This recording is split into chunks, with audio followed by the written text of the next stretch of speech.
Hola, buenas tardes, ¿cómo les va? ¿Cómo andan? Espero que muy bien. Tomás, ahí recibí tu mail, se lo mandé en consulta a la doctora Giacondino, así que a la brevedad te respondemos. Espero que anden bien con el ritmo y con el desarrollo de la cursada.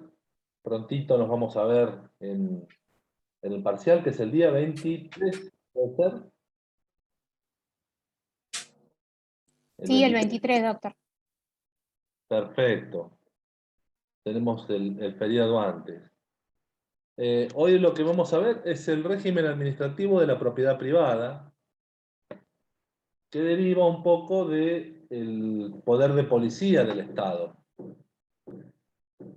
Habíamos visto que el poder de policía era esa facultad de limitar o de restringir o de regular los derechos constitucionales, y en este caso vemos cómo el poder de policía del Estado y la policía administrativa actúan puntualmente sobre el derecho de propiedad. La administración pública para sus fines utiliza de sus bienes propios.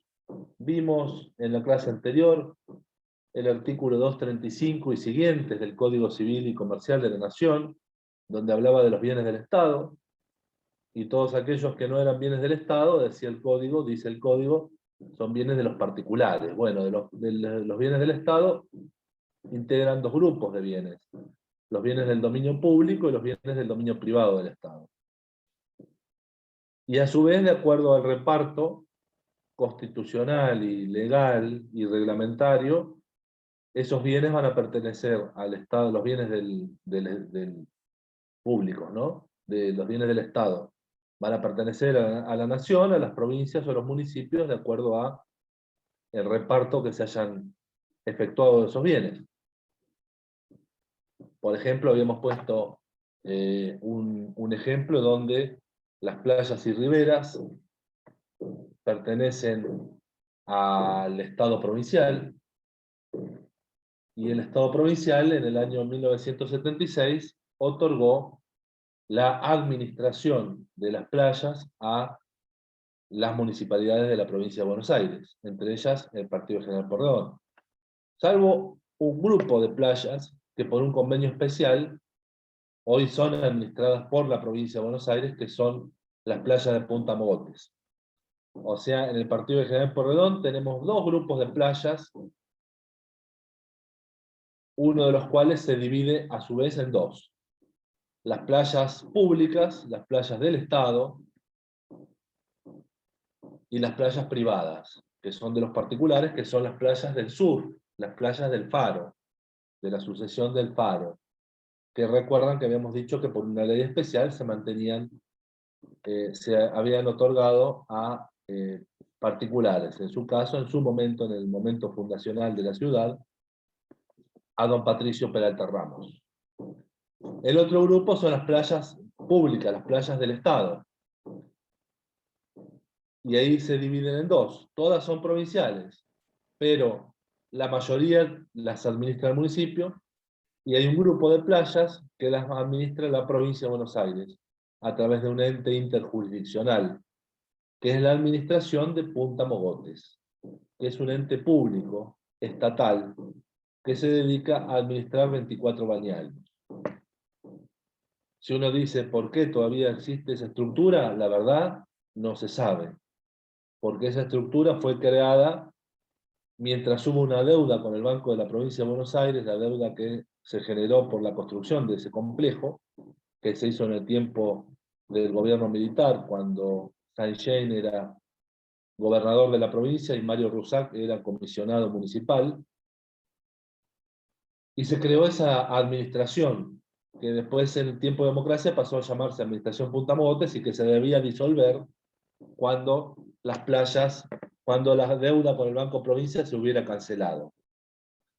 La municipalidad no canceló nunca esa deuda, pero el Banco de la Provincia de Buenos Aires condonó la deuda. Por lo tanto, ya no tiene más sentido una estructura grande, amplia, que se dedica a administrar 24 balnearios, cuando la municipalidad administra todo el resto de las costas del partido de General Porredón, que son 47, 46, 45 kilómetros, pónganle, contra 2 kilómetros de el complejo Punta Mogotes. Así que bueno, es muy difícil a veces romper las estructuras administrativas cuando están muy arraigadas, ¿no es cierto? Y cuando hay muchos intereses opuestos a que el Estado se reformule.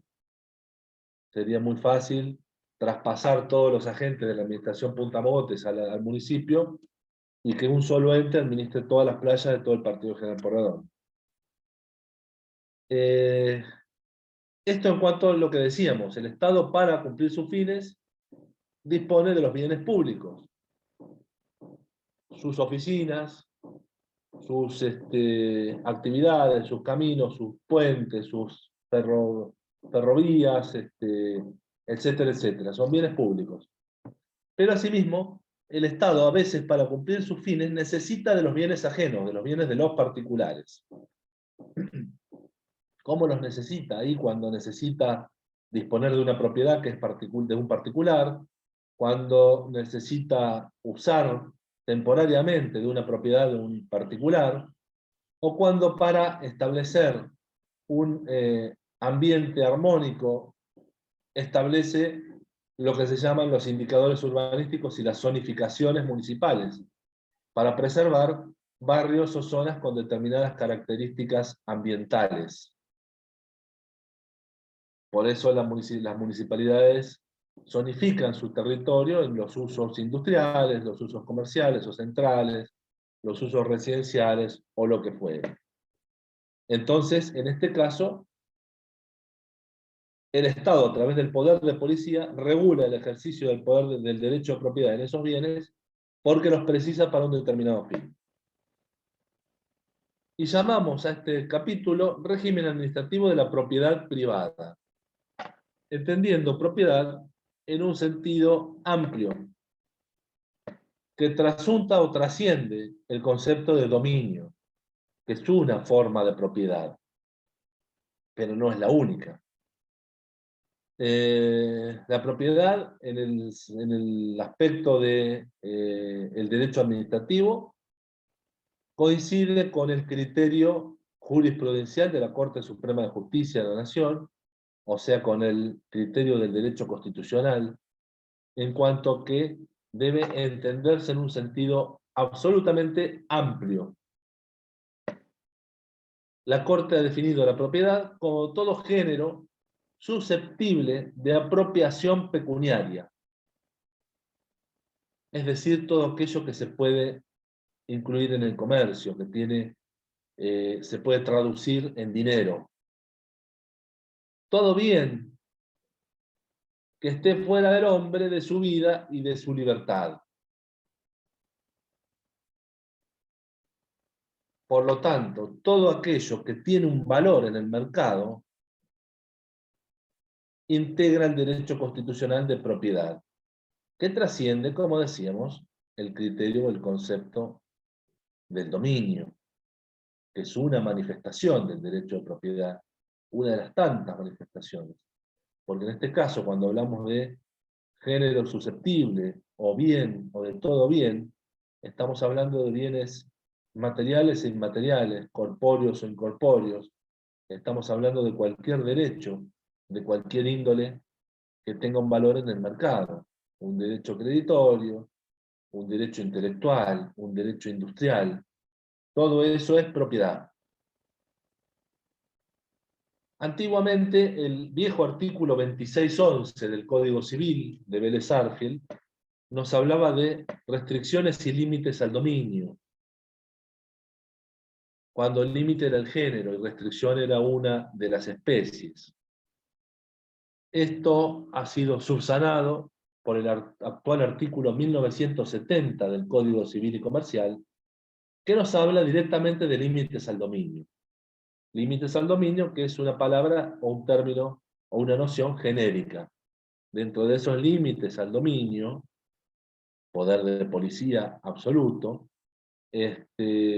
nosotros vamos a analizar distintas especies de límites al dominio. Las restricciones son una de las especies, pero vamos a ver más límites al dominio. ¿Qué nos dice el 1970? El 1970 nos dice que los límites al dominio establecidos en el interés general, en el interés público, van a estar fuera del Código Civil y Comercial. ¿A quién se lo va a remitir el Código Civil y Comercial? Estos límites al dominio, a límites a la propiedad.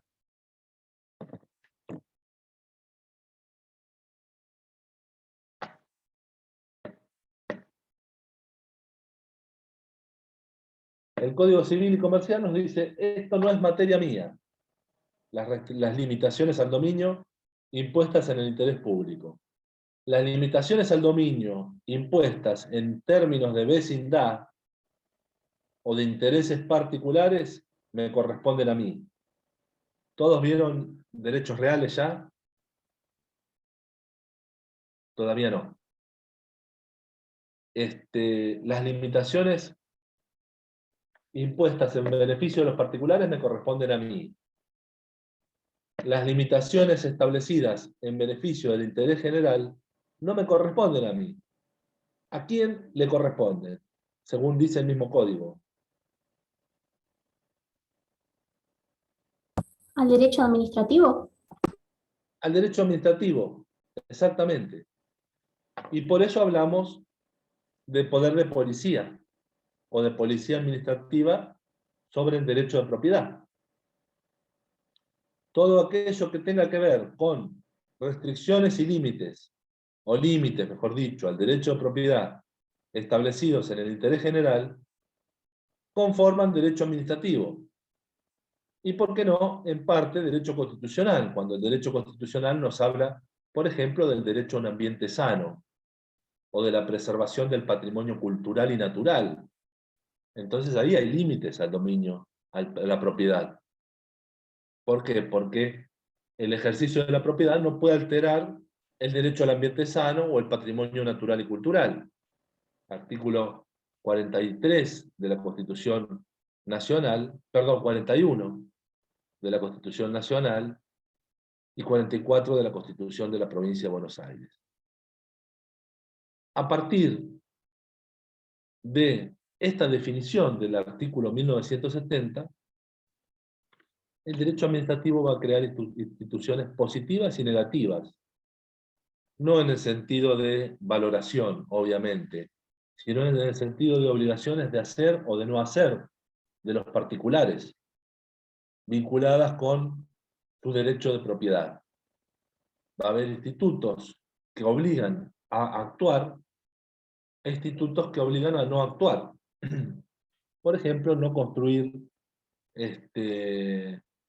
determinada altura, en determinada zona, en determinado sector, no alterar un paso público, no afectar con una determinada industria en determinada zona.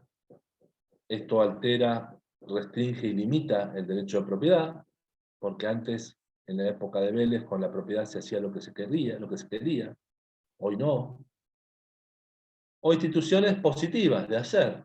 Por ejemplo, construir la vereda de mi propiedad, construir el cerco divisorio de mi propiedad, mensurar y deslindar la propiedad. Estas son obligaciones que surgen del derecho administrativo. Esto de mensurar más del derecho civil, pero construir el cerco y vereda es una obligación municipal que está impuesta en beneficio de la comunidad. Por lo tanto, los límites al dominio, los límites a la propiedad, son el género, que corresponden al derecho administrativo, que generan instituciones positivas de hacer o negativas de no hacer, y que afectan tres condiciones o tres características del derecho de propiedad. Por un lado, afectan el carácter absoluto del derecho de propiedad, que, como ustedes saben, no existe ningún derecho. Ningún derecho es absoluto, son todos derechos relativos. Y esto ya venía del viejo 2513 del Código Civil, que hablaba del uso regular de la propiedad. ¿Qué significaba uso regular? Significaba un uso que no alterara el interés general, que no afectara el interés público.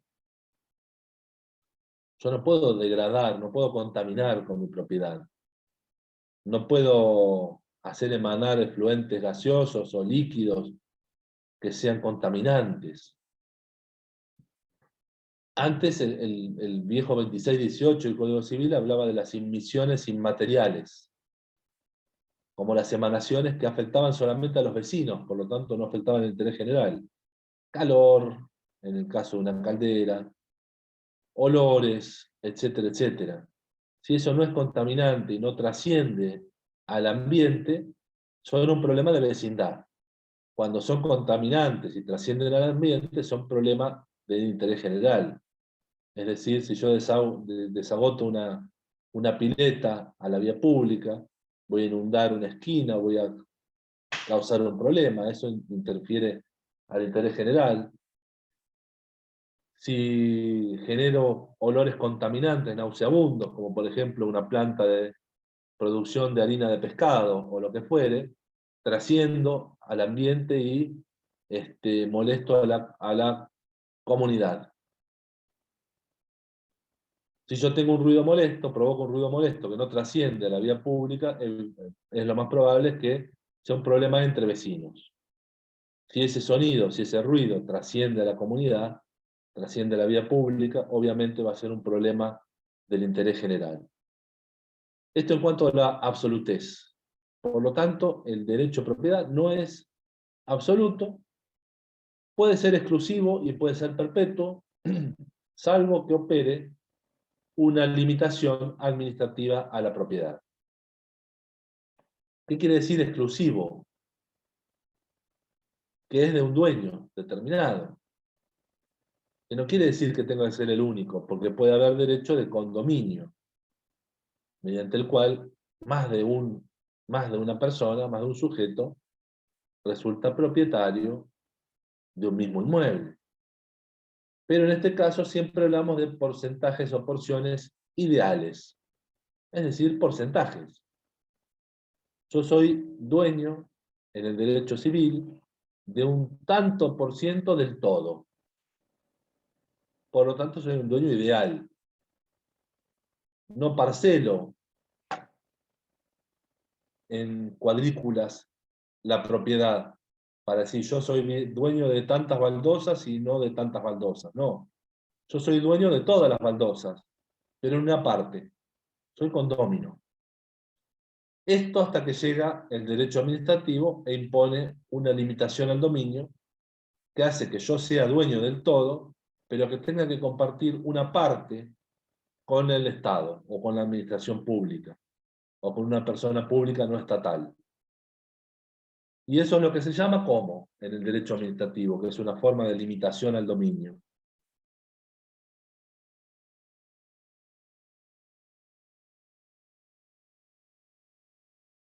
Cuando tengo que aceptar que otro use una parte real, no ideal.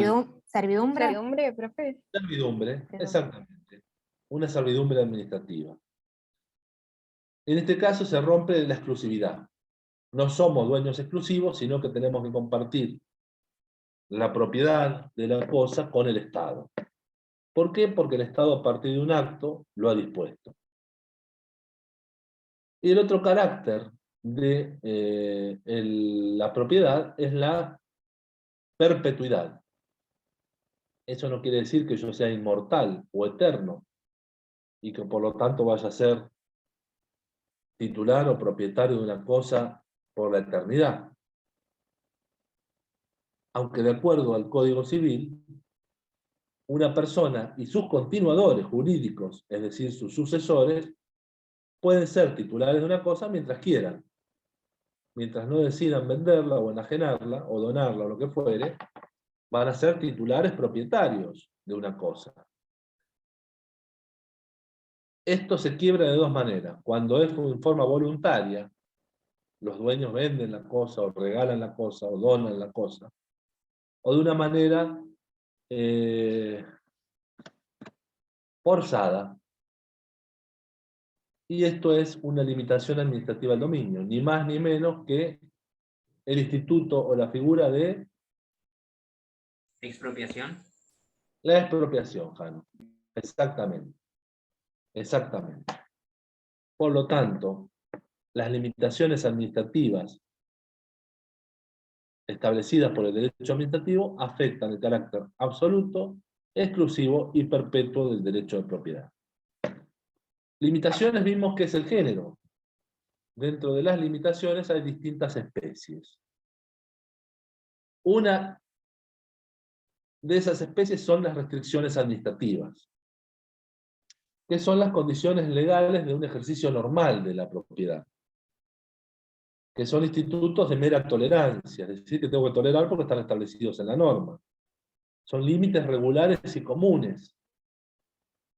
Ustedes cuando ven un cartel de venta de un inmueble, dice, tal inmobiliaria vende tantos metros cuadrados, etcétera, etcétera, etcétera, apto para.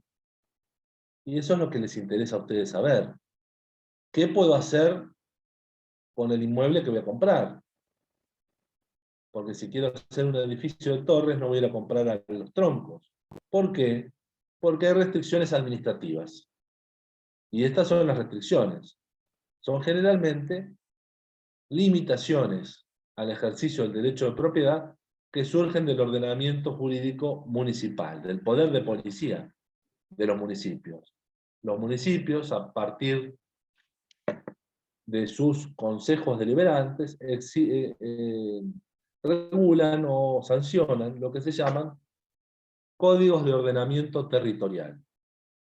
Esta es una ordenanza importante, porque ¿qué hace? Ordena el territorio, establece cómo se dividen y clasifican todas las áreas territoriales de un distrito, de un municipio.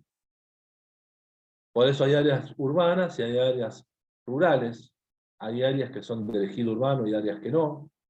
Dentro de las áreas del ejido urbano hay áreas que son centrales, porque tienen servicios, hay áreas que son residenciales, porque son para residir, hay áreas que son industriales, porque son para desarrollar industria. Y eso lo establece el municipio a partir de su normativa. No es que la gente se agrupó así y dijo, ay, como no tengo ganas de construir un edificio, me voy a comprar un lote en Sierra de los Padres. No. Cuando se compra el lote en Sierra de los Padres, sabe que no puede construir un edificio, ni puede retirar todos los árboles, ni puede construir más del 40% de la propiedad. Porque hay indicadores de uso de suelo, que así lo establecen en el Código de Ordenamiento Territorial. Y a su vez, cuando construyo, tengo que construir de determinada manera.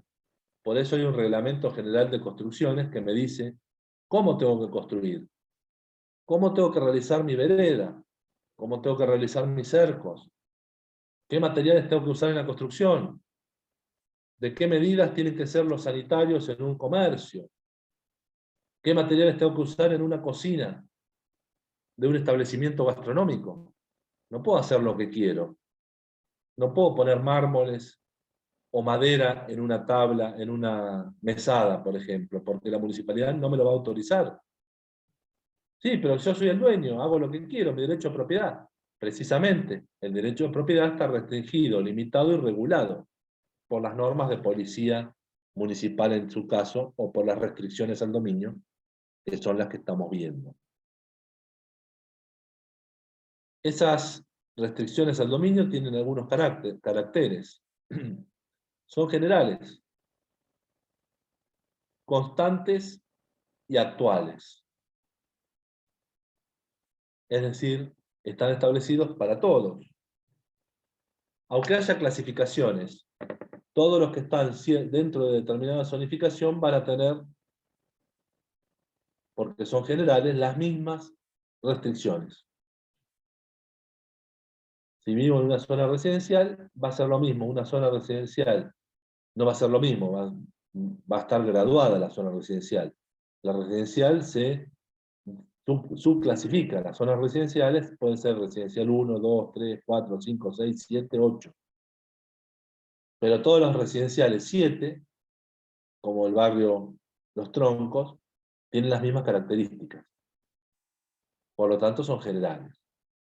Cuando hablo de zonas residenciales, muchas veces la gente no comprende el tema. Se cree que una zona residencial es una zona de grandes residencias, de alto valor urbanístico, de alto valor inmobiliario. Zona residencial significa que está destinado a vivienda. Puede ser el barrio La Herradura, con su difícil y complicada realidad, o el barrio Los Troncos. Porque muchas veces la gente dice, a mí me cobran tasas municipales como barrio residencial. Y miren lo que es esto, no hay agua, no hay luz, no hay gas, las calles están rotas. Sí, pero el barrio puede ser residencial, porque es una zona destinada a la residencia humana. No necesita ser el barrio Chauvin o el barrio Los Troncos para ser residencial, que también lo son. Son constantes, es decir, perduran en el tiempo. Y son actuales. Son obligatorias. Tengo que adecuarme a ellas porque están establecidas con carácter obligatorio. Son ilimitadas, porque las restricciones pueden ser establecidas a través de diversidad de institutos distintos, desde no construir determinada altura hasta parquizar los retiros de frente, hasta tener que parquizar la vereda y plantar un árbol, o hasta tener que mantener una fachada o pintar de determinado color una fachada por su valor histórico patrimonial. En algunos distritos, no en nuestro municipio, no vendría mal, pero en algunos distritos como San Isidro, hay incluso un código de color, donde se establece de qué tonos hay que pintar las fachadas de determinados edificios. En Europa, por supuesto que esto existe y se cumple. En Europa, acá no. Bueno, acá sí para los bienes patrimoniales. Pero en Europa, para las zonas históricas, hasta el tipo de persianas o de ventanas que deben tener los inmuebles. ¿Por qué? Porque mantienen la unidad, el estilo y las fachadas arquitectónicamente e históricamente como patrimonio común, patrimonio cultural. Por lo tanto, son ilimitadas, con un solo límite, que es la razonabilidad. Si yo quiero mantener una zona de terrenos, por ejemplo, de terrenos que no están subdivididos, y quiero mantener como espacio verde, no puedo impedir construir. ¿Por qué? Porque es una restricción al dominio ya casi expropiatoria. Se va más allá, requiere de una indemnización. Por eso el límite de la razonabilidad, lo que es razonable.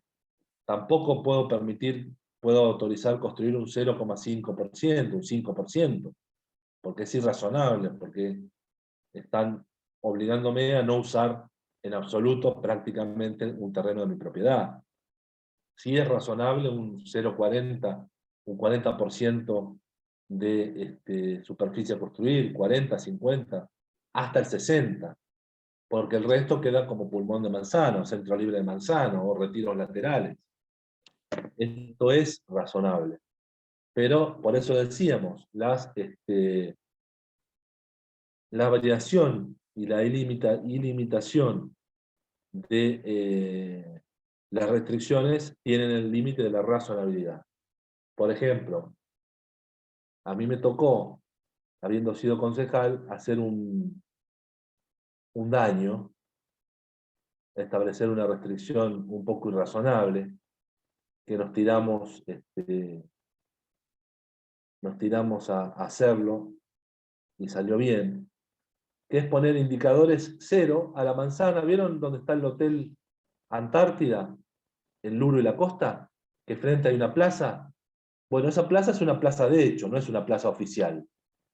Es una plaza de hecho que es una cobertura, una cubierta parquizada de un inmueble del Estado, que funciona debajo, en el subsuelo. Cuando fue presidente Menem, eso se temió que se privatizara, que se vendiera ese lote. Entonces, si ese lote se vendía, ahí iba a ir, en vez de una plaza, un edificio, o 2 o 3 edificios. Entonces se le puso indicadores cero, es decir, que solamente se podía construir o realizar actividad en forma subterránea, no hacia arriba. Obviamente, si ese indicador municipal era el indicador que regía, nadie iba a comprar un terreno para hacer una cochera abajo. O sí, por ahí sí. Pero el valor iba a ser absolutamente diferente. Y pasó. Después pasó a la municipalidad y hoy la municipalidad lo tiene como un estacionamiento y una playa de maniobras de defensa civil y semáforos abajo. Después se hizo otra cosa, que si bien está dentro del límite de la razonabilidad, está dentro del límite. ¿Conocen la Casa del Puente? Bueno, la Casa del Puente tiene otro terreno que sigue manteniendo. La Casa del Puente, cuando se compra una de las dos manzanas. La manzana del edificio. Queda otra manzana que es de parque. Como la intención del Estado es comprar la manzana que queda como parque, para hacer un verdadero complejo, ¿no es cierto?, ambiental y cultural, se le pusieron indicadores para que no fuera fácil lotearlo y venderlo. Entonces esos indicadores son predeterminados, es decir, no son los indicadores que rigen en el código para los R7, por ejemplo, sino que son indicadores absolutamente reducidos, donde prácticamente todo lo que se puede poner es una pequeñísima casa, y nadie va a comprar eso para hacer una pequeñísima casa, un terreno grande, obviamente. Así que bueno, se hizo eso, tratando de desalentar la subdivisión y la venta de ese inmueble. No son indemnizables las restricciones, no se indemnizan. A nadie se le debe indemnizar por no poder construir más de 7 metros de altura. Aún cuando se cambiaron los indicadores. Aún si yo compré un terreno donde se podía construir en altura y después pasó a ser zona residencial exclusiva, no me puedo quejar. Salvo que el indicador haya sido establecido para mi propiedad, nada más. Entonces hay una especie de expropiación encubierta. Pero si el indicador se estableció para la totalidad de ese distrito, no me puedo quejar. Es como si yo compré una casa, un lote en un barrio, que se podían construir casas bajas nomás, y hoy me habilitaron a construir 10 pisos, la municipalidad no me va a cobrar a mí por la mayor explotación de la cosa. Son los riesgos o las ventajas que se corren a partir del poder de policía administrativa del Estado. En esto también puede haber indemnizaciones, reclamos de indemnizaciones o lo que fuere. Es como si yo compré una estación de servicio y me peatonalizaron la calle donde está la estación de servicio. ¿Qué puedo hacer? Y bueno, hay una actividad lícita del Estado que va a generar responsabilidad patrimonial. Son imprescriptibles, no prescriben. No es que por el transcurso del tiempo me libero de una obligación. Son ejecutorias. La municipalidad o el Estado puede intimarme a que cumpla con la restricción al dominio. Se establecen sobre bienes muebles e inmuebles. Los más comunes son los establecidos sobre bienes inmuebles, que ya mencionamos anteriormente. Pero hay también limitaciones establecidas sobre bienes muebles. ¿Qué se les ocurre en qué pueden ser estas limitaciones? Por ejemplo,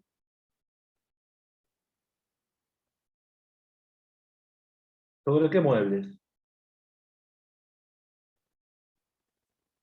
¿Puede ser sobre los vehículos, profe? Sí, Francisco, sobre los automóviles. Claro. De hecho, ustedes saben que hay un registro de automóvil, un registro de la propiedad automotor, donde hay que registrar el automotor. Si no está registrado, el automotor no puede salir a la calle. Y para salir a la calle tiene que tener determinados requisitos. ¿Cuáles son esos requisitos para poder usar yo mi auto? Seguros, cinturón de seguridad, luces, patente. Si no, me secuestran el auto. ¿Y dónde está el derecho a propiedad? Ahí está el derecho a propiedad, regulado y limitado por el poder de policía del Estado. Porque hay una normativa que regula cómo pueden ser utilizados los vehículos. Y ni hablar del carnet de conducir. Si no tengo carnet de conducir, no puedo sacar mi vehículo en la vía pública, por más que sea el dueño. No es a lo malevo, a lo compadrito el asunto. Puedo ser muy dueño de la cosa, pero no tengo posibilidad de disponerla. Si no la dispongo, como el Estado dice que tengo que disponerla. Hay registros, a su vez, de caballos, registro de yates. Los yates o las embarcaciones tienen que cumplir determinadas características. Fíjense lo que pasó en nuestro puerto con el pesquero Rigel, que no cumplía con las condiciones para navegar. Hay causas judiciales muy fuertes, ¿no es cierto? Causas penales y causas civiles después, de los familiares de los deudos de las personas fallecidas en un accidente de ese tipo, que evidencian que el poder de policía o la policía administrativa del Estado no desarrolló, no desempeñó su trabajo como debía, porque dejó salir al mar embarcaciones que no estaban en condiciones. Por lo tanto, por más dueño que sea alguien, no puede salir con una embarcación que no esté aprobada con los permisos de la Dirección de Pesca y aprobada técnicamente por la Prefectura Naval Argentina. Otro restricción al dominio. Ustedes saben, por ejemplo, que los animales, ahora los animales van a pasar a ser personas no humanas en las próximas legislaciones, seguramente. Pero hasta ahora venían siendo entendidos como cosas, sujetos de apropiación privada. Piensen ustedes en las abejas, por ejemplo. Piensen ustedes en las aves, piensen ustedes en los peces. Cuando uno va a pescar a la costa, no paga por cada pez, cada pescado que extrae. Son res nullius. Si yo voy a pescar y quiero vender el producto de mi pesca, yo soy dueño de la cosa, del pescado que pesqué. Pero para comercializarlo, tengo que tener una autorización específica. No puedo vender el pescado que pesqué si no tengo controles del SENASA, si no tengo habilitación o permiso municipal que garantice la cadena de frío, etcétera, etcétera, etcétera. Por lo tanto, hay limitaciones a el dominio o a la propiedad de un animal. O si quiero vender animales vivos. Si yo quiero vender, por ejemplo, un hornero, no lo puedo hacer porque integra la fauna silvestre, cuya venta está prohibida. Si encuentro un lagarto overo, si encuentro un carpincho en la Laguna de los Padres, no puedo venderlo porque es fauna silvestre que está protegida. Hay sanciones para la venta. Pero son res nullius, y sí, pero no me puedo apropiar de una especie que es protegida. ¿Cuáles son los límites a la restricción administrativa al dominio? La legalidad y legitimidad. La restricción tiene que estar establecida por la ley. La integralidad, es decir, mantener íntegro el bien que es de mi propiedad. No lo puedo alterar o afectar. Yo no puedo vender, no puedo seccionar un canario y vender la mitad y la otra mitad por otro lado. No puedo afectar con indicadores urbanísticos municipales un lote a punto tal de no poder hacer nada con él, más que mantenerlo para la contemplación de los particulares, porque estoy afectando la integralidad de la cosa. No puedo autorizar que las viviendas tengan 1,10 metros de altura. La integralidad también juega con otro precepto, con otro concepto, con otro límite, que es la razonabilidad. Recuerdan que la razonabilidad era el equilibrio, ¿no es cierto?, la proporción entre el bien perseguido o el fin perseguido y el medio adoptado. Los medios deben ser razonables, deben ser equitativos, deben ser proporcionales, deben ser justos, deben ser lógicos. Y otra cosa es la igualdad. Yo no puedo establecer distintos regímenes para distintas personas, salvo que integren categorías distintas. Recuerdan ustedes que la igualdad constitucional era la igualdad de los iguales en iguales circunstancias. Por eso el Estado cobra impuestos a determinada categoría de una forma, a otra categoría de otra forma. Es decir, no le cobra igual a todos, pero sí tiene que cobrarle igual a los que están en iguales circunstancias o en iguales situaciones. Por ejemplo, el IVA, el impuesto a las ganancias, se cobra un básico a las personas con hijos y otro básico a las personas solteras. A los solteros se les cobra más. Y yo puedo decir que eso ataca a la igualdad, pero en realidad no ataca a la igualdad, establece distintas categorías, mientras a todos los solteros se les cobre el mismo básico. No se haga discriminación en ese sentido. La competencia de las restricciones al dominio va a ser de la nación, de las provincias o de los municipios de acuerdo al reparto constitucional de atribuciones. Es decir, en las materias que la Constitución asigne a cada uno.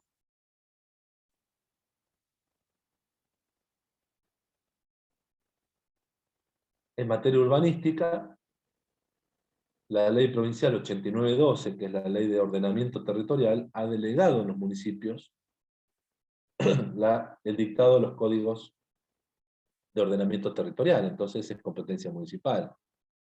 En materia de preservación de fauna y del ambiente, normalmente las regulaciones son provinciales, pero en materia, por ejemplo, de títulos financieros o lo que fuere, o de propiedad de autor, derecho de autor, propiedad intelectual, propiedad industrial, o lo que fuere, la competencia es del Estado Nacional, que ha sido delegado al Estado Nacional, como por ejemplo la situación de la moneda extranjera. Ahí tienen restricciones al dominio sobre cosas muebles, la moneda extranjera. ¿Cómo tengo que hacer para comercializar mi moneda extranjera? Y bueno, tengo que, me lo voy a anotar, porque moneda extranjera siempre me olvido. Mirá, y es un lindo ejemplo.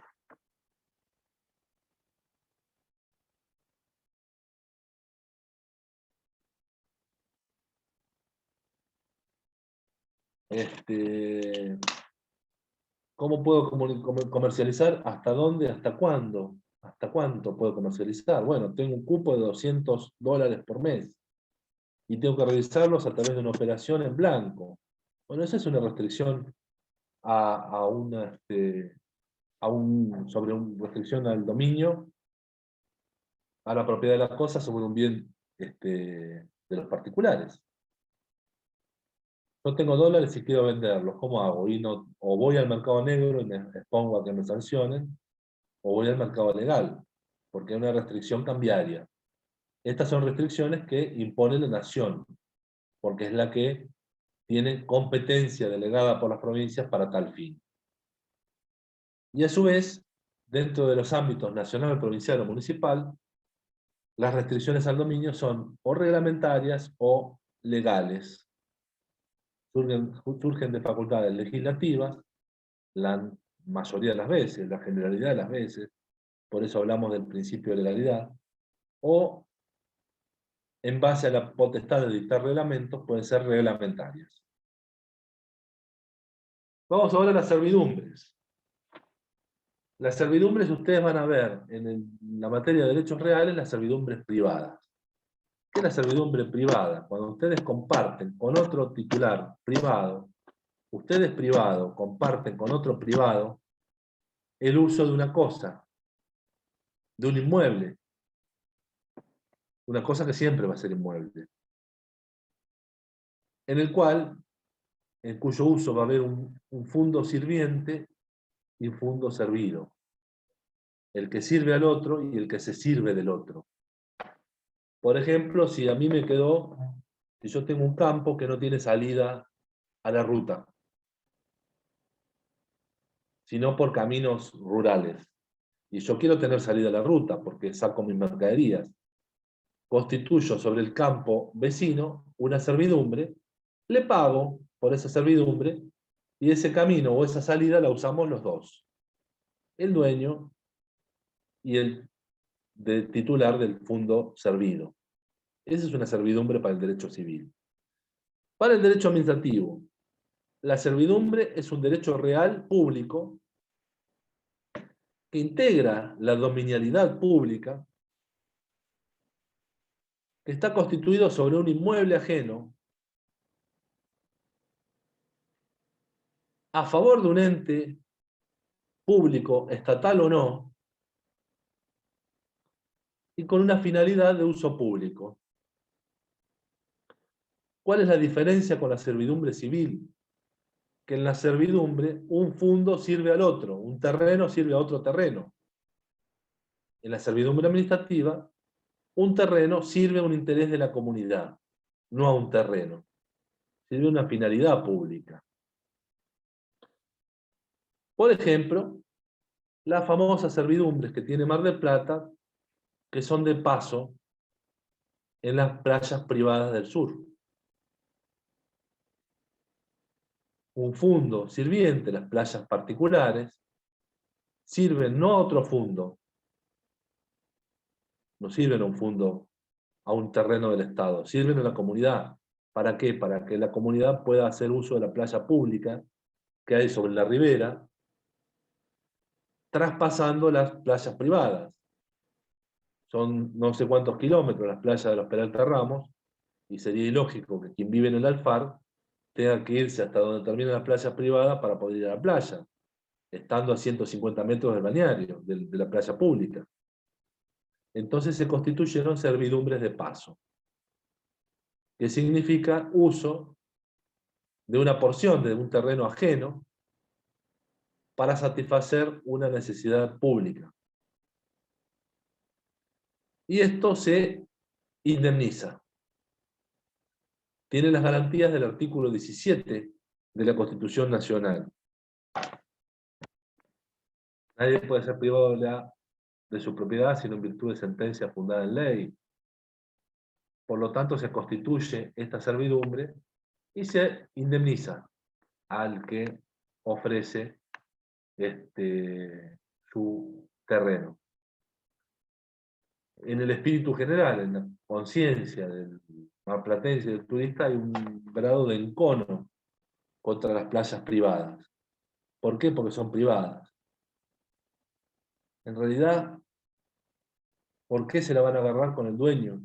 Es como agarrársela con el dueño de mi casa porque no abro mi casa para que la gente venga a dormir a mi casa. Este es el dueño de las playas. Y el Estado no podría hacer nada más que expropiarlas, si quisiera que esas playas fueran del dominio público. Sí hay que tener responsabilidad en lo que es la zona de arena seca que bañan las más altas mareas, que es la playa pública, adjunta o adyacente o paralela a las playas privadas. Que 2x3 sí hay líos. Ustedes vieron que hay personal de seguridad que impide que la gente se establezca ahí con sus carpas, sus sombrillas, perdón, no sus carpas, sombrillas. Esto no lo pueden hacer los bañeros privados, porque esa parte de playa ya no es de ellos, sino que es playa pública.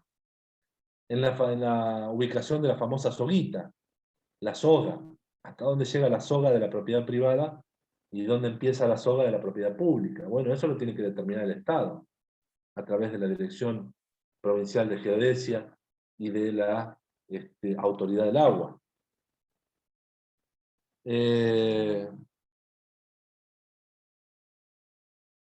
¿Cómo se constituyen estas servidumbres? Se constituyen a través de una ley formal, por ejemplo. Una ley que establezca una servidumbre. A través de un acto fundado en ley. Una ley puede declarar servidumbres en determinada calidad o característica de inmuebles. Un acto fundado en ley puede adecuarse, establecer a partir de un acto administrativo, un decreto del gobernador, en qué lugar hay una servidumbre a partir de una norma. Vamos a ver ahora después los tipos de servidumbre, los ejemplos de servidumbre. Por un contrato, nos ponemos de acuerdo, hacemos un contrato. Por accesión, cuando una servidumbre privada se transforma en pública. Es decir, si el campo ese del que hablábamos, que tiene la servidumbre que produce cereales, por ejemplo, y usa un camino hasta la autopista, y hay una servidumbre privada, se transforma en pública porque el Estado adquirió, por ejemplo, el campo. Lo que hubiera pasado con Vicentín, por ejemplo, si se expropiaba. Si Vicentín tenía alguna servidumbre a su favor, esa servidumbre privada pasaba a ser servidumbre pública. O por usucapión. ¿Cómo se extinguen las servidumbres? Por desafectación expresa. Por convenio, que se llama distracto. El mismo contrato que constituyó una servidumbre se firma para desafectar esa servidumbre a través de un distracto.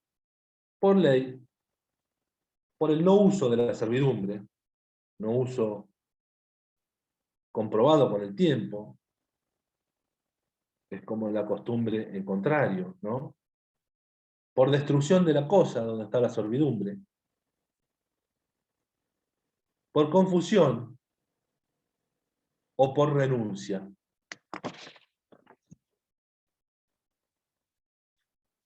Vamos a ver ahora algunos tipos de servidumbre. Una de ellas es el camino de sirga,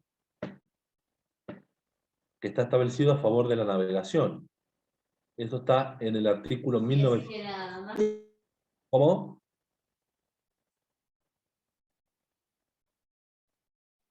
Candela, ¿decías algo? Esto establecido Perdón, fue mi gata que activó el micrófono. Ah, muy bien. En el artículo 1974 del Código Civil y Comercial. Es una servidumbre que se establece en las orillas de los ríos y lagos navegables a favor de la navegación, por si tuvieran que usarla una embarcación para determinada situación. Entonces puede frenar,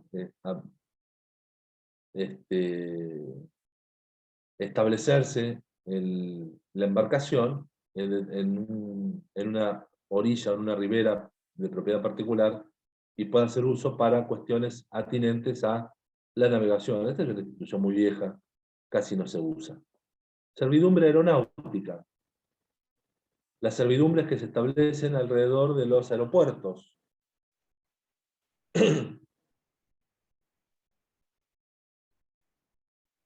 Las más comunes. Las de gasoducto, electroducto y acueducto, que se establecen en beneficio de la prestación del servicio, de los servicios públicos de gas, de energía eléctrica y de agua. Ustedes habrán visto las grandes columnas, las grandes torres de cables de la empresa EDEA en los campos o cuando salen de Mar del Plata. Esos campos no son de propiedad de EDEA ni propiedad del Estado, son de propiedad particular.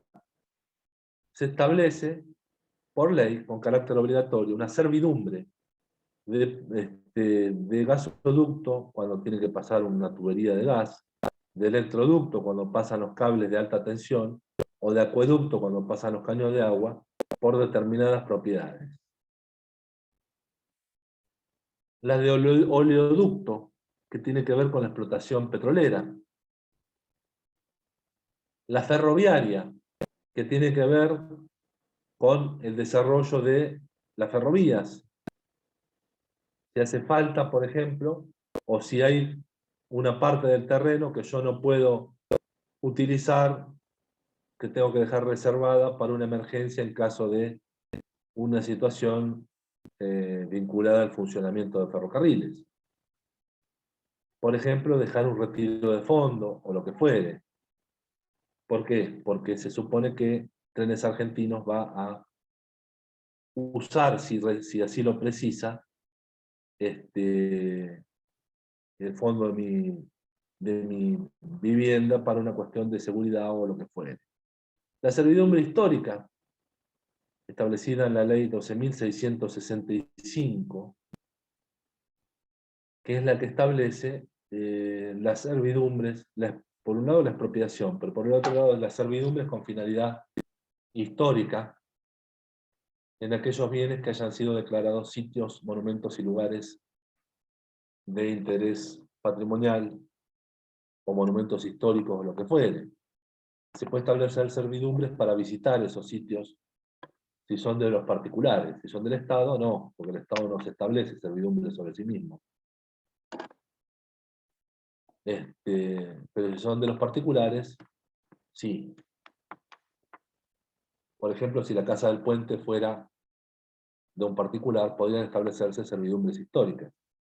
Esa servidumbre motiva que puedan visitarla o que puedan acudir en determinados días, horarios, delegaciones de científicos, delegaciones de arquitectos, público en general o lo que fuere, para visitas.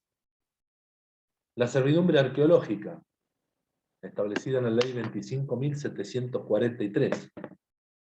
¿Saben qué es arqueológico? Porque lo vimos el otro día.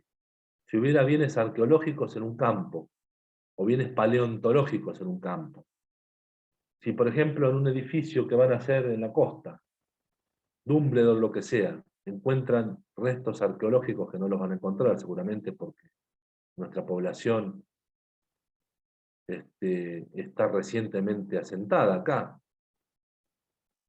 Pero pónganle que en un terreno, en un campo de la Laguna de los Padres, se encuentren pertenencias de lo que fueran los aborígenes de la zona que vivían ahí.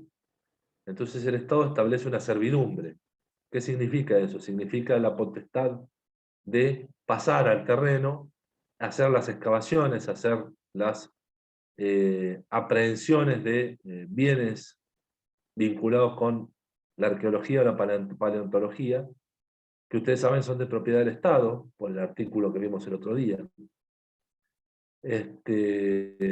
Y otro tipo de servidumbre es la servidumbre de fronteras, donde el Estado puede establecer servidumbres en determinadas zonas de frontera, vinculadas más que nada con,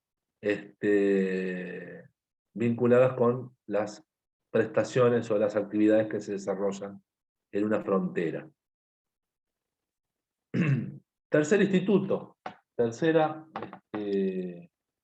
limitación administrativa al dominio, que ustedes ya conocen, la expropiación, que pone fin al carácter perpetuo de la propiedad.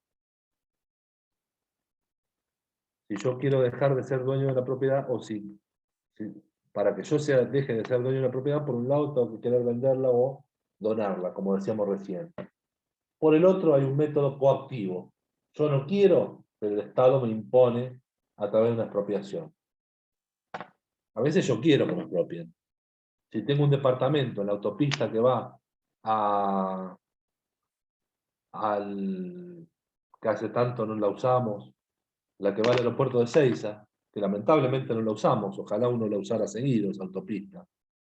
Si yo tengo un departamento ahí, donde abro mi ventana y en el primer piso tengo los autos que pasan por la autopista, ¿qué más quiero? No se lo vendo a nadie ese departamento. Y no quiero vivir porque tengo la autopista todo el día, todos los días. ¿Qué más quiero? Que el Estado ensanche esa autopista, haga una nueva autopista y me expropie.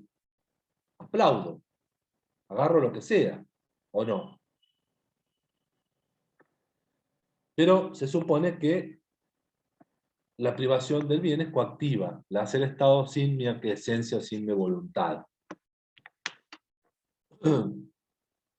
Es una privación coactiva de un bien, que tiene una finalidad de utilidad pública, que se realiza a través de un procedimiento y que genera un pago que se llama indemnización.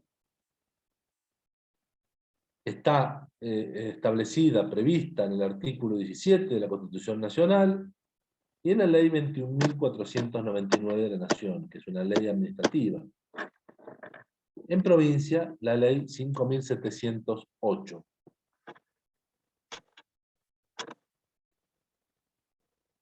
Un instituto privado, compraventa forzosa, le llamaban algunos, instituto mixto entre una parte pública y una parte privada, que es el acuerdo por el precio. Compraventa forzosa, esto del Código Civil de Vélez Arfiel, ya no sé si existe en el Código Nuevo. Lo cierto es que se la considera una institución publicista, una institución de derecho público. La ley 21.499 así lo dice, y de hecho las contiendas que se presenten son entendidas por la justicia contencioso administrativa. Acá había, miren, encontré un libro que no encontraba, que no es de derecho administrativo. Miren, lo voy a correr. Un libro de vermú. No dejen de tomar vermú, que es sano, que hace bien al espíritu. No sé si a la salud física, pero el espíritu hace bárbaro. Por lo tanto, la naturaleza jurídica es una institución de derecho público. Sujetos expropiante y expropiado. Sujeto activo y sujeto pasivo. A veces hay un sujeto beneficiario. Es decir, como cuando el Estado, por ejemplo, expropió fábricas fundidas, ¿no es cierto? Fábricas que estaban en crisis empresarial, para entregársela a las cooperativas de empleados. El Amanecer, por ejemplo. Hay un sujeto activo, un sujeto pasivo, pero a su vez hay un sujeto beneficiario, que es la cooperativa. Finalidad, como decíamos, la utilidad pública, el bien común, puede ser material o espiritual. Puede ser que yo expropie un derecho sobre una propiedad intelectual, sobre una composición de Piazzolla, por obedecer a una necesidad espiritual de la comunidad. Es un concepto flexible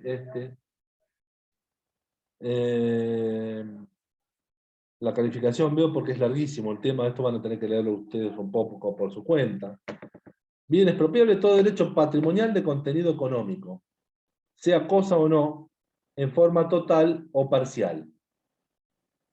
Por lo tanto, no solo son expropiables los inmuebles, sino que son expropiables los bienes muebles e incluso los derechos. Por eso hablamos de sean cosas o no. Y puede expropiarse en forma total o parcial, en tanto se garantice la integralidad del bien, ¿no es cierto? No vamos a expropiar los derechos de media composición de Adiós Nonino, o del tema Mar del Plata 70 de Astor Piazzolla, porque por la mitad no tiene sentido. Si no se alcanza la plata, no hagamos nada. La indemnización tiene que ser, es una compensación económica que tiene que ser previa y justa, tal como lo establece el artículo 17 de la Constitución. Previa y justa. Previa, tiene que depositarse el dinero antes de procederse al desapoderamiento de la cosa. Tiene que ser el dinero efectivo. Hay causas judiciales mediante las cuales se tramitó si era constitucional o no pagar con bonos o con títulos de la deuda.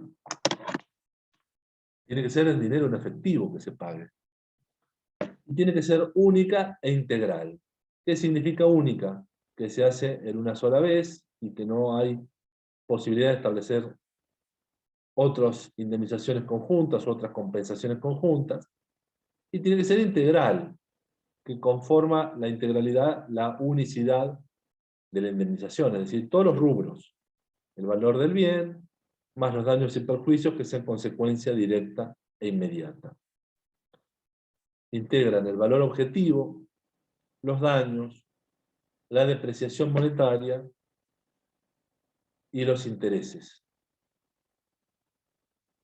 No integran la indemnización, el lucro cesante, las ganancias hipotéticas y las circunstancias personales o históricas. Esto no integra. Porque si no sería una cosa caótica. Cada vez que necesito establecer una indemnización, el ver la cuestión afectiva de la persona, si era del abuelo, del bisabuelo, del inmueble, cómo se menciona o cómo se calcula económicamente la incidencia que tiene esa propiedad en la valoración de la persona. Es decir, cuando uno va a comprar una casa, no paga de más, porque la casa era del abuelito de la persona que se la vendió. Pasa el martillero y la tasa. No tasa el martillero la circunstancia histórica que ahí vivió. Bueno, se puede tasar en el caso de una compraventa, la circunstancia histórica. Pónganle si la municipalidad vendiera la casa de Alem y Gascón donde vivió Mariano Mores. Aunque en realidad esa casa, si alguno pudiera comprarla para tirarla abajo y hacer un edificio, no le interesaría mucho quién vivió ahí. Pero bueno, tiene una valoración. En la indemnización no está integrado las circunstancias personales o históricas. El procedimiento puede ser administrativo o judicial. Así como la indemnización también puede judicializarse en el caso de que no haya un acuerdo de partes. El acuerdo administrativo, el procedimiento administrativo por avenimiento o amistoso, establece que el Tribunal de Tasaciones tasa el inmueble y se le agrega un 10% por todo concepto. Si no hay acuerdo, se judicializa el caso. Y viene el procedimiento judicial, que es para fijar indemnización. También puede haber procedimiento judicial cuando se cuestiona la individualización o cuando se cuestiona la declaración legislativa, porque ustedes saben que para indemnizar se necesita una declaración legislativa. El Congreso de la Nación o la legislatura provincial tiene que declarar sujeto a expropiación un inmueble para que sea de utilidad pública. Pero puede ser genérica esa expropiación. Puede decir, autorízase al gobernador de la provincia a establecer los bienes expropiables a efectos de ampliar o ensanchar la autopista número tal, realizar tal obra. Entonces yo puedo cuestionar judicialmente la individualización. Decir, mire, no, la verdad que mi casa no necesita expropiarla para la finalidad que pretenden. Ahí mira la justicia. Si la individualización administrativa o la declaración de utilidad de la legislatura está bien hecha. Lo cierto es que es muy común que se recurra a la justicia en los casos de indemnizaciones. Cuando muchos de ustedes no habían nacido siquiera, en el año 96, 97, qué bronca me da que no hayan nacido para esa fecha. La provincia de Buenos Aires expropió una manzana entera. La manzana 115. La costa, la manzana que está frente al casino. Eso era una manzana repleta de edificios. ¿Alguno no vio nunca cómo era la manzana 115 antes? ¿Todos saben lo que había antes? ¿O alguno no tiene idea de lo que había antes de donde está la fuente del Milenio? Había locales, pero yo no los vi nunca. Había locales y edificios, exacto. Locales, claro. Pero no lo vi. ¿Alguno no sabía que ahí había donde hoy hay una plaza del Milenio, ahí había una manzana construida? No, yo no sabía. Yamila, ¿no sabías? ¿Qué edad tenés? 25. Ya estabas un poquito después naciste, un tiempo después. Bueno, exacto. Y ahí la provincia declaró, por medio de la legislatura provincial, a pedido del intendente Helio Aprile, a pedido de la municipalidad, declaró la ley de expropiación de todos los inmuebles. Eran no sé cuántos, porque había edificios, y dentro de cada edificio, imagínense que cada departamento tenía una evaluación distinta. Muchos se opusieron, obviamente, a la expropiación. El que tenía el cafecito ahí enfrente, o el restaurante ahí enfrente, el casino, de ninguna manera quería saber nada con que le expropiaran eso que le había generado, producido fortunas a su familia. El que tenía el local que alquilaba todos los años, la casa de cambio, la casa de empeño frente al casino. Nadie quería saber nada. Incluso había oficinas municipales, ahí estaba la Secretaría de Turismo antes, el Entur. Y eso, como fue por la ley provincial, la 5.708, no la nacional, tramitó en la justicia civil y comercial. La mitad, aproximadamente, 200 y pico de cuentas, pónganle, 200 y pico de inmuebles, teniendo en cuenta que había departamentos, que había locales, aceptaron la indemnización que les propuso la provincia de Buenos Aires. Los otros fueron todos a juicio. Y las sentencias judiciales establecieron los montos indemnizatorios. Lo cierto es que cuando el Estado quiere, el Estado puede. En 1 año y medio, 2 años aproximadamente, esa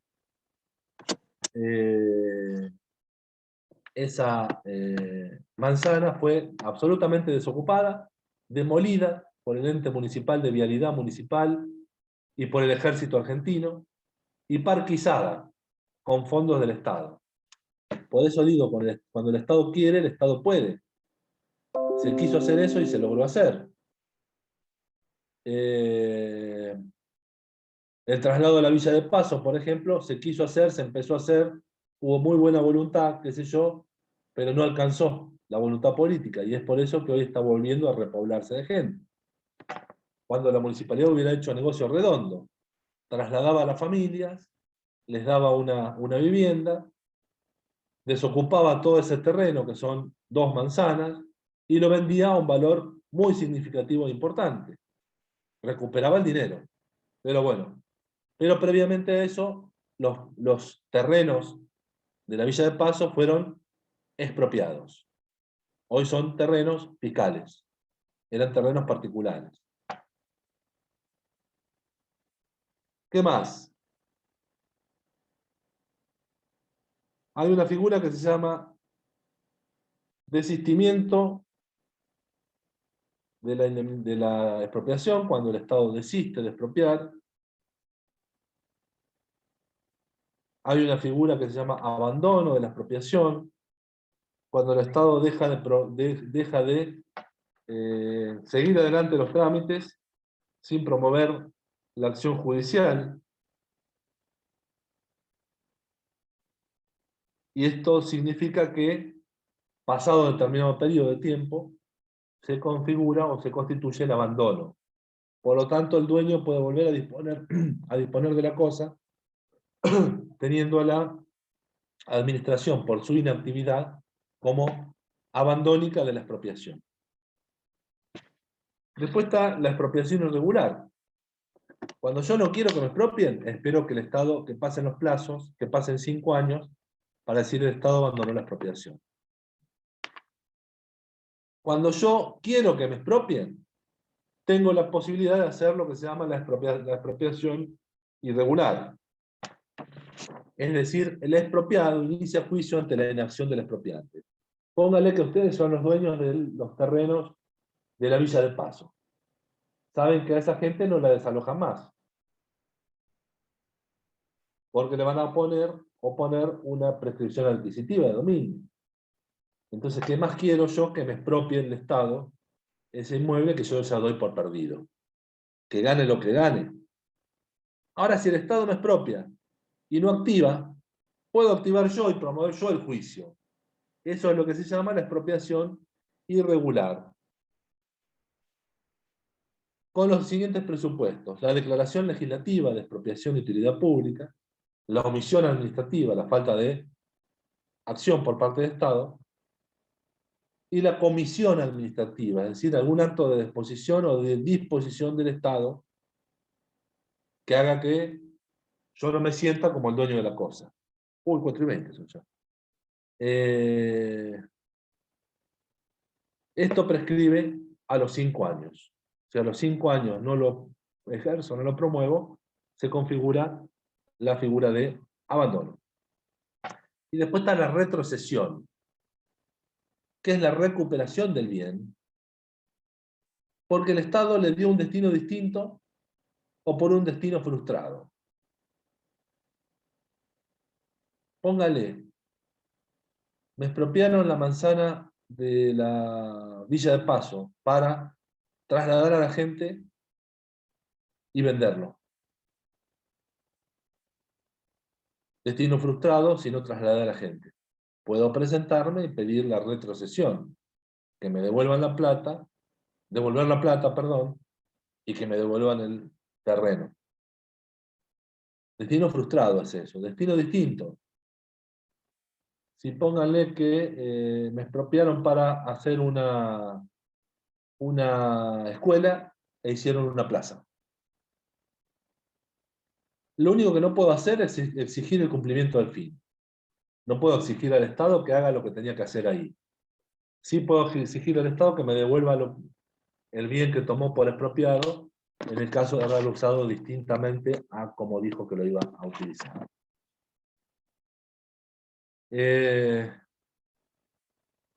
Vamos a cerrar acá hoy.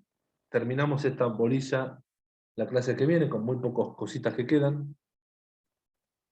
Vean ustedes, profundicen ustedes el Instituto de la Expropiación y vean un poquito más las diferencias entre nación y provincia. Tenemos nosotros el martes que viene, espérenme, 11, 18. La clase que viene es la última conmigo. Bien. Bueno, prepárense para ver recursos administrativos, que en total van a tener una semana después para completar por su cuenta. No es que el jueves tenemos y el viernes es el parcial.